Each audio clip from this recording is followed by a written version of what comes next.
சென்னையில் அமைச்சர் சேகர் பாபு செய்தியாளர்களை சந்தித்தார். அப்போது பேசிய அவர், தமிழகத்தில் ஆட்சிக்கு வந்ததில் இருந்து திமுக பொதுமக்களுக்கு அல்வா கொடுத்து வருவதாகவும் எடப்பாடி பழனிசாமி விமர்சித்துள்ளது. இது குறித்த கேள்விக்கு, திராவிட முன்னேற்ற கழகத்தை பொறுத்த அளவில் சொன்னதைத்தான் செய்கின்ற அரசு செய்வதைத்தான், சொல்லுகின்ற அரசு சொல்லாத பல தேர்தல் வாக்குறுதிகளையும் நிறைவேற்றி கொண்டிருக்கின்ற அரசு. அவர் கொடுத்த அல்வாவால் தான் இன்றைக்கு அந்த இயக்க பல கோணங்களில் பயணித்துக் கொண்டிருக்கின்றன.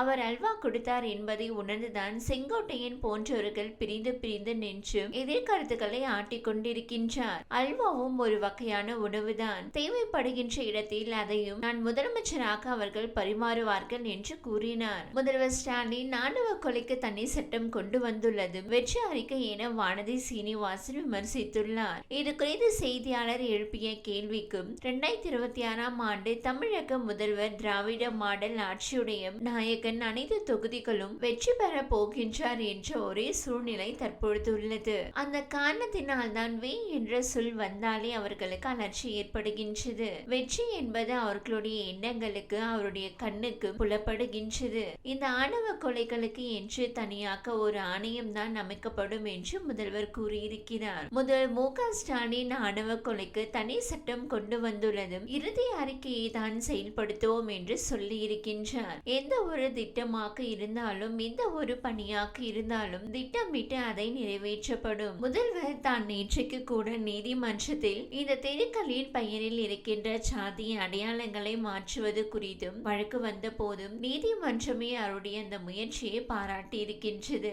இப்படி பல தரப்பட்ட மக்களுடைய பாராட்டை பெறுகின்ற முதல்வர் வானதி சீனிவாசனுடைய பாராட்டை பற்றி நாங்கள் கவலைப்படவில்லை என்பதை தெரிவித்துக் கொள்கிறேன் என்றார். குத்தம்பாக்கம் பேருந்து நிலையம் இப்போது பயன்பாட்டிற்கு வரும் என்றும் செய்தியாளர்கள் கேள்வி எழுப்பினர். அதற்கு பதிலளித்த அமைச்சர் சேகர் பாபு, நிச்சயமாக பணிகள் நிறைவுறுகின்ற திசை நோக்கி சென்று கொண்டிருக்கின்றது. மாநகரத்துடைய போக்குவரத்து நெரிசலை குறைப்பதற்காக தீட்டப்பட்ட திட்டங்களில் ஒன்று குத்தம்பாக்கம் பேருந்து நிலையம் மட்டுமில்லாமல் மாமல்லபுரத்தில் ஒரு பேருந்து நிலையம், அதே போல் செங்கல்பட்டிலும் ஒரு மிகப்பெரிய அளவில் பிரம்மாண்டமாகும் ஒரு 200 கோடி ரூபாய் செலவில் ஒரு பேருந்து நிலையம் உருவாக்கி கொண்டிருக்கின்றது. சென்னை பெருநகரத்திற்குள் எல்லைக்குட்பட்ட சுமார் 13,200 கோடி ரூபாய் செலவில் கட்டுமானங்கள் நடைபெற்றுக் கொண்டிருக்கின்றன.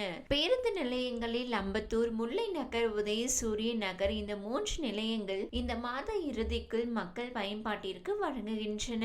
அதில் நம்முடைய அம்பத்தூர் பேருந்து வரலாற்றை எடுத்துக்கொண்டால், ஒப்பாரும் உட்காரும் உள்ள நிலையில் வாழ்கின்ற முத்தமிழ் அறிஞர் கலைஞர் அவர்கள் போக்குவரத்து துறை அமைச்சராக இருந்த போது புனரமைக்கப்பட்ட பேருந்து நிலையம். அது கிட்டத்தட்ட 55 ஆண்டுகளுக்கு பிறகு அந்த பேருந்து நிலையத்தை மீண்டும் அவருடைய முழு பிம்பமாக காட்சியளித்துக் கொண்டிருக்கின்றது. இன்றைய எங்கள் உயிரினும் மேலான அன்பு தலைவர் தளபதி அவருடைய பொற்காலங்களால் அந்த பேருந்து நிலையம் பணிகள் பயன்பாட்டிற்கு அர்ப்பணிக்கப்பட இருக்கின்றது என்று கூறினார். இந்த வீடியோ உங்களுக்கு பிடித்திருந்தால் லைக் செய்யுங்க. மேலும் இதுபோல் வீடியோ தொடர்ந்து பார்க்க நம்ம ஒரு சேனலை சப்ஸ்கிரைப் மற்றும் ஃபாலோ செய்யுங்க.